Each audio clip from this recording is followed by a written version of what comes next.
Howdy everyone and welcome back to the Games. Not every week is always going to have the best news, and this week is one of those. But it wasn't all negative, and we have a job to do, so let's just jump straight into our headlines. NetEase dropped the first look at Marvel Rivals Season 3, The Abyss Awakens. Season 3 will launch on July 11th with Jean Grey as the Phoenix arriving as the newest duelist on the same day. Blade will also finally be joining the roster as a duelist later in the season. The big bad of the season will be Null, as the focus of the season will be on the Phoenix Force versus the symbiotes. The season will include the new Clintar, Celestial Husk map, a battle pass with skins for Jeff, Emma Frost, Squirrel Girl, Black Panther, Adam Warlock, Spider-Man, and Rocket Raccoon. Magic, Namor, and Wolverine will also be receiving Phoenix Force skins inspired by the comics. Also fun to mention that Spider-Man will be receiving his iconic Spider-Man 3 dance. As for character changes, The Thing, Mantis, Invisible Woman, Namor, Scarlet Witch, and Venom will be receiving buffs, while Emma Frost, the Punisher, Iron Man, Mr. Fantastic, Loki, and Ultron will be receiving nerfs. We also got a small look at Phoenix's kit, which looks really fun so far. The X-Men fan in me keeps on eating pretty good. Can't wait to jump in on July 11th. A new game from Novek, the studio behind The House and Fata Morgana, was announced this week with Project Code M. This new mystery game will see players seeking the truth behind a series of murders from both the perspective of the killer and the investigator. More news is set to be shared in the near future. In some other news, we are just weeks away from the next big Destiny expansion, Edge of Fate. But we aren't talking about Destiny 2 today, as the spin-off mobile game from NetEase, Destiny Rising, had its release date confirmed for August 28th.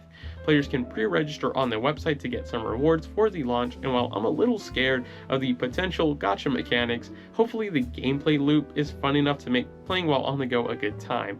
While on the topic of sci-fi looter shooters, EA announced that the servers for BioWare's Anthem will be shutting down on January 12, 2026, making the game unplayable. As one of the very few Anthem enjoyers in the entire world, it does hurt that the game won't even be playable in the future. This makes the Stop Killing Games movement, which successfully reached its 1 million signatures in the EU this week, that much more important.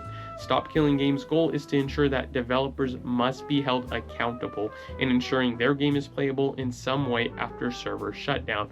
Hopefully we can finally see some changes on that front. Helldivers 2 is making its way to Xbox on August 26th. This will be the first PlayStation published game on the platform and marks another step in a very fast-changing industry. If you recall, LEGO Horizon launched on Nintendo Switch last fall. It'll be great to see more players get on the field as they put their lives on the line for democracy. This week also saw Bandai Namco hold a small showcase, with the big announcement being My Hero Academia All's Justice, a new fighting game coming to PS5, Xbox, and PC. The game will center around the final story arc from the series as players take part in 3v3 battles. The game is set to have a huge roster and even include the entirety of Class 1A. It's being developed alongside the final season, so we may have to wait just a little longer to get more info. The biggest story of the week was not a positive one, as Microsoft laid off around 9,000 employees, many of these cuts coming to the Xbox division. The biggest teams affected were The Initiative and Rare. The Initiative, the AAA studio Xbox founded with many senior developers, was shut down. With the closure, Perfect Dark was also cancelled. According to Jason Schreier, what we saw of the game last year was a very small vertical slice, and the game still had a very long development road ahead of it. A similar event occurred with Rare, as the long-in-development Everwild was cancelled, and with that, massive layoffs occurred at the iconic British studio. Greg Mills and Louise O'Connor, longtime vets of this studio, also chose to depart the company following the layoffs. It seems for now Rare will stay open to maintain Sea of Thieves, with the possibility of future projects maybe happening one day. Layoffs also occurred at the Call of Duty support studios Raven Software, High Moon, and Sledgehammer Games. Halo Studios and Blizzard also had layoffs of their own, while Turn 10, the developers behind the mainline Forza series, had approximately 50% of their staff laid off. Rumors suggesting they may be moving to being a support studio. ZeniMax Online Studios, the people behind The Elder Scrolls Online, were another one of the big studios affected, as Project Blackbird, a sci-fi MMO that had been in development since 2018, was also shut down.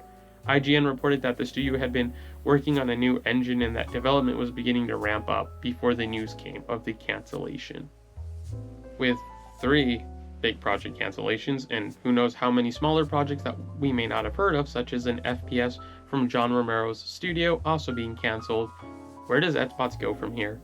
It looks like the cuts came to projects that simply just couldn't come together, as Perfect Dark and Blackbird both started development way back in 2018, while Everwild had been in development since 2014. While the blame may fly around, it comes down to management. To let these titles be worked on for so many years with little supervision is super risky. My college game design club had a saying of KILL your babies, which basically means a shippable product is better than something that never ships. If you have to cut down and release something smaller, that should be okay. What happened in the days of just letting first titles be small and expanding on things with a sequel with reused assets. Faster development times and ensuring developers have something to show with their years of hard work. The hands-off approach Xbox has taken with their studios seems to work out fine with studios like Obsidian and Double Fine, where the management knows how to get games out the door, but with places like Halo Studios, The Initiative, and Rare, this hands-off approach has led to games being stuck in development hell or launching with thousands of issues. Management needs to learn when to step in because this lack of responsibility only hurts the developers who are just doing the best they can do. To the studio heads and Xbox leadership, it's time to step up and take some responsibility. This doesn't only apply to Xbox though, as this is the same story we have seen across the industry with PlayStation, EA, Ubisoft, Embracer, and so many more. The industry should and can do better. Before we close out our show, I want to introduce a new segment, My Favorite Thing, which should be pretty self-explanatory. With the release of Death Stranding 2 last week, a massive concert was held to celebrate the release. The performances were amazing, and I cannot recommend that you check some of them out enough. One of my favorite bands, Churches, also showed up to play their song from the first game as their first live performance together in 2 years. Easily my highlight of the whole show. The band actually shows up in the second game, so shout out to their inclusion. Also, they confirmed that they're working on their 5th studio album, and that just makes me really happy, and I seriously can't wait to hear it. And that wraps up this week's episode of The Game Ping. I want to take a moment to wish every person who has been affected by layoffs in the industry in the last couple of years the best of luck in whatever they do in the future. Hopefully we can look forward to a more positive future for the industry and video games as a whole.